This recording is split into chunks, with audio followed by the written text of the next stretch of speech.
Okay, so hi folks, here is Jacques from INKISH TV again, day 2 here at FESPA Amsterdam, and I have the pleasure of having here with me Koen Steert, who is the head of sales of, well, I'll have him tell it themselves. So hi Koen, how are you doing? Hey Jacques, I'm the head of sales for the InkJet sign and display business at Agfa. Sorry. So welcome to our booth. How do you like the aesthetics? It's fantastic. It's looking, very, very big, and I think you got one of the biggest booths here on FESPA, no? Yeah, I would say the most colorful, at least. I would say our home designer, Ronnie Brooks, has done a great job again bringing color to life. And positioning-wise, I think we did a very good job pinpointing just before the entrance. You can hardly miss Agfa if you enter. So maybe just go through. That's not a coincidence, right? No, that's not a coincidence.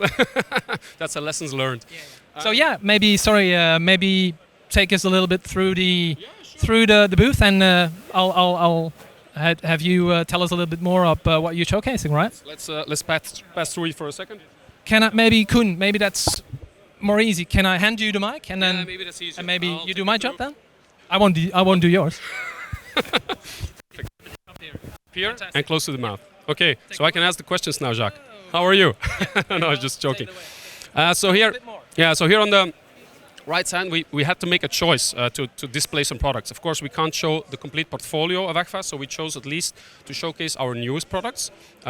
Some of them have, let's say, fulfilled already their field test period or fully in the market. Others, it's a world premiere that we're showing. So just roughly, what are we showing? This is the Oberon Rotarol 3300. We can sure. So it's nicer from. Yeah. Well, that depends. That's an opinion. Yeah, no, let's not. So indeed, this is the Oberon Rotarol. This is UV technology. This is our dedicated Rotarol, and this is also for Agfa the first time we incorporated high production, reliable machine with Kyocera printheads. Earlier, we had experience with Ricoh Gen 5 and Konica Minolta, and this is now the first time that we successfully managed to get Kyocera printheads, stable running, high productive machine, and for us also a bit of a strategic choice to move further in that portfolio, what we define as a mid-segment in our portfolio, between the Annapurna, which is our entry models. You could call it entry. Perhaps it's already in value. It's no longer entry level. It's not here, right? No, we chose not to display the Annapurna because we had to make choices. Yeah. Of course, for us, the Annapurna is still a very important product. But nonetheless, yeah, we can only showcase 3, or we should have left the bar behind, which is also not always the best choice. Not an option. No. So the Oberon Rotarol, as mentioned, dedicated Rotarol machine, UV LED, Kyocera based, with a lot of options inside. We have the opportunity to do mesh printing, duo roll. It's heavily robust system, so I think it will be a great market pull in the Rotarol market. And let's say later on we will probably make derivatives of this portfolio also in the more hybrid segment. Yeah, you can tell because only looking at the rollers, for example, it's heavy duty, right? Surely heavy duty, yeah, correct. So we've tried to make it as robust as possible. It's not a light machine. Go and ask the service guys who installed it here at FESPA. I think it's close to a 4-ton machine. So there's no residual vibration. There's no tasks not to be done. You can really squeeze this machine to the limit. So maybe move to the next machine, or soft signage. Whatever direction you want to go. Let's move that direction just shortly. It's also not the first time that Agfa showcased a dye sublimation unit. Let's take it this day. So just in short, here we have the Avinci Cx 3200. It's in fact the second generation of Avinci. The first one was the DX, and roughly you could say we speed up twice the speed. So for us it's important to broaden the portfolio not only in the UV segment but also to be at least present in the water-based segment, where Agfa is not only investing quite a lot of money on the ink side, water-based ink development, but also from a sign and display point of view. Soft signage is an important market. We've entered that market already a couple of times, sometimes regionally dependent or let's say with limited go-to-market success. But with the Avinci we believe that we have I would say a stable running machine, which let's say we need to push now for the next year in getting getting clear traction in the market space. And what about curing of the material? Well, unfortunately, unfortunately, that's always a trick. Of course, you would have to put a sublimation unit on the booth. Unfortunately, we don't have that here, but we have partners around that could do the actual sublimation. But of course, this is a direct printing and transfer printing capabilities on this Avinci. But you need to combine it with the calendaring unit. So that's of course where the Monte Antonios or let's say the third-party equipment comes into place. And we have already, let's say, our first number of field tests long behind us. Happy customers that came today with potential second and third unit at the same spot. So nothing but good news so far. Right. Well, I'll maybe relieve you of the mic again. Yeah, sure. So otherwise, I don't have a job anymore after this. You know, it will be Koen come and join INKISH. But maybe carry on to. It's a bit darker, but what is it? Well, this is the House of Asante. In fact, it's a combination of applications that we showcase because it's not about only sign and display. We also have quite a lot of machines, printers with UV technology in applications which are far outside the sign and display space. We call them, or we group them all under the industrial umbrella, but this could be, let's say, as we see here, printing on artificial leather, printing on natural leather, printing on traffic signage, printing on flooring.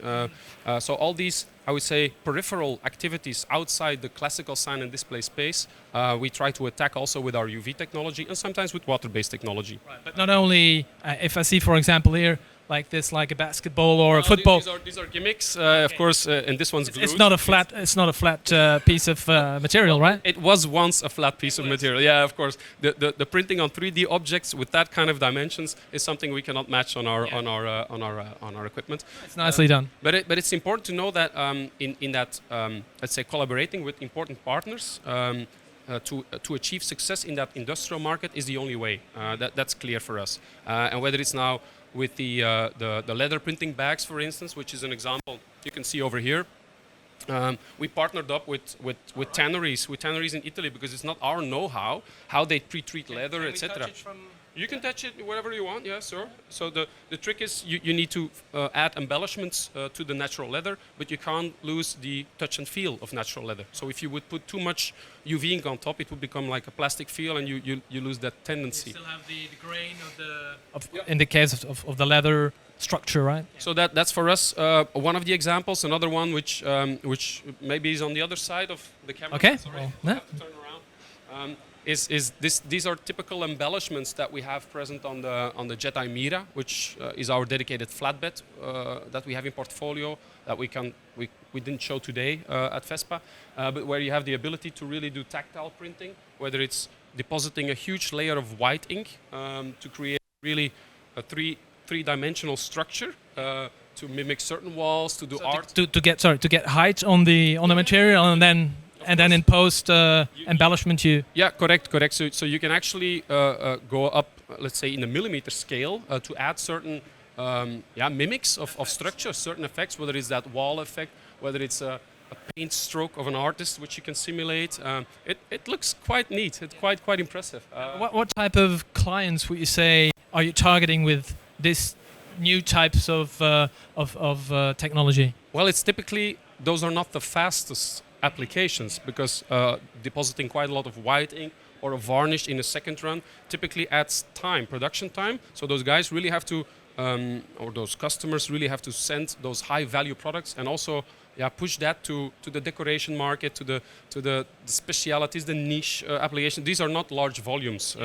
This is really high value kind of. High value niche market.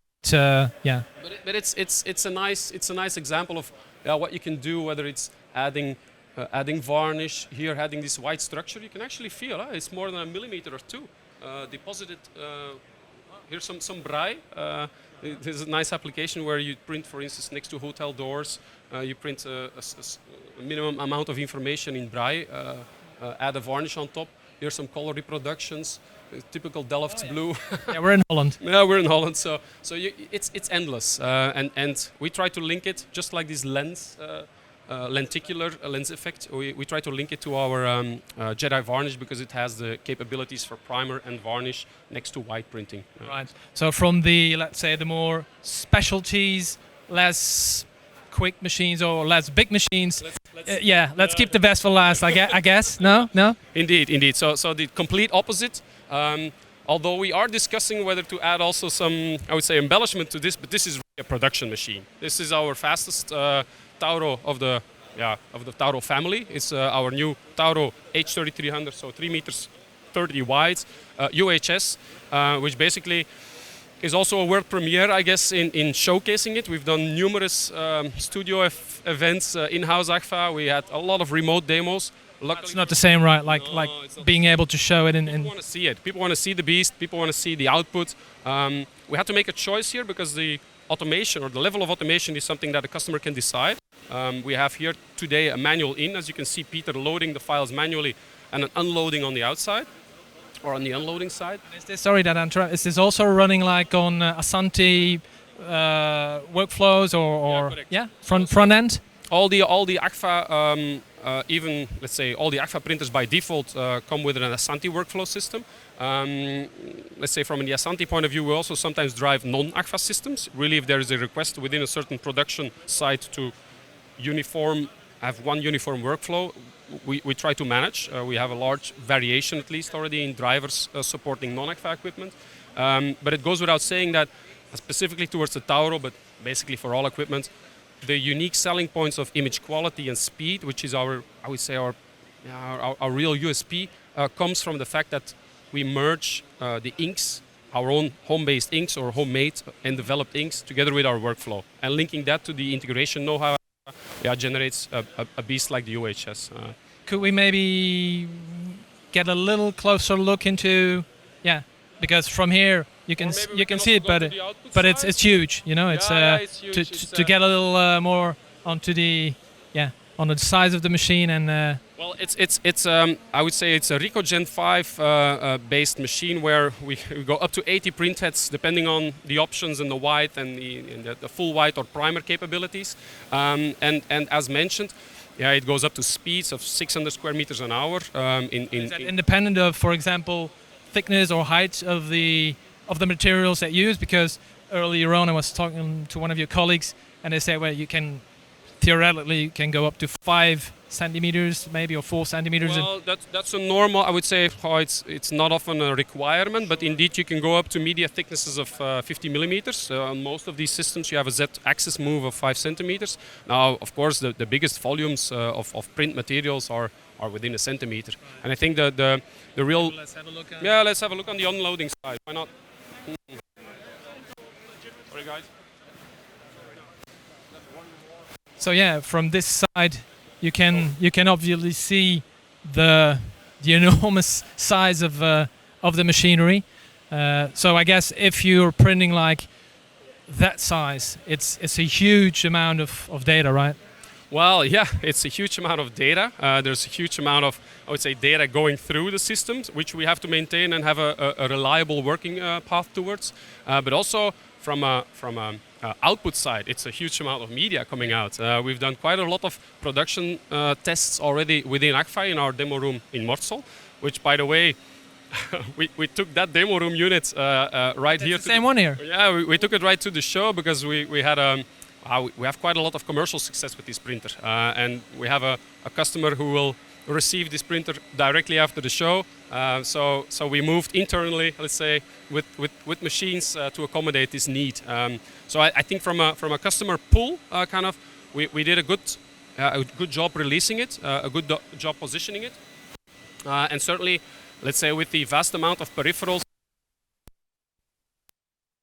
capabilities, if you really want to dedicate it roll-to-roll over the hybrid system, you have a full auto system, you have an automated board feeder if required. You need it if you see the size as well. But like the material that we're seeing here is like corrugated or micro corrugated. What would you say typical application you would run on this, and what is your, let's say, typical customer for this? Is it like also online printers that do maybe Yes. gang printing on as well? Yeah. Yes, so for sure, within the master Rotarol segment, we already have a customer running this machine almost 24/7, printing a lot of vinyls or a lot of banners, mainly banners, in fact.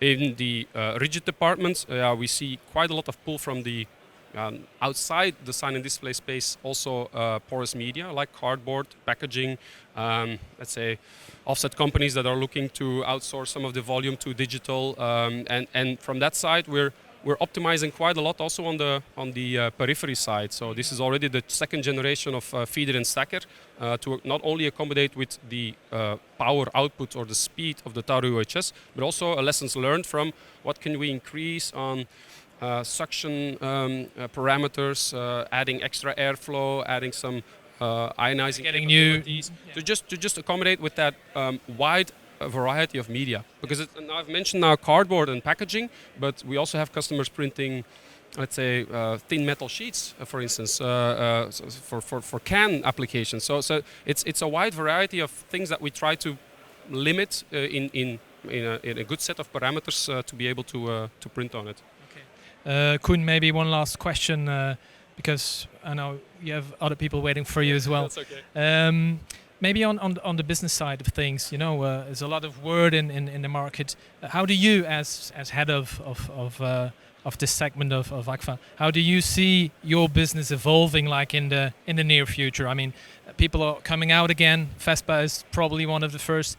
What are your expectations business-wise? Do you have good expectations that you will retain growth, because everyone knows in those some difficult times for everyone. What are your expectations like, let's say, in the next year?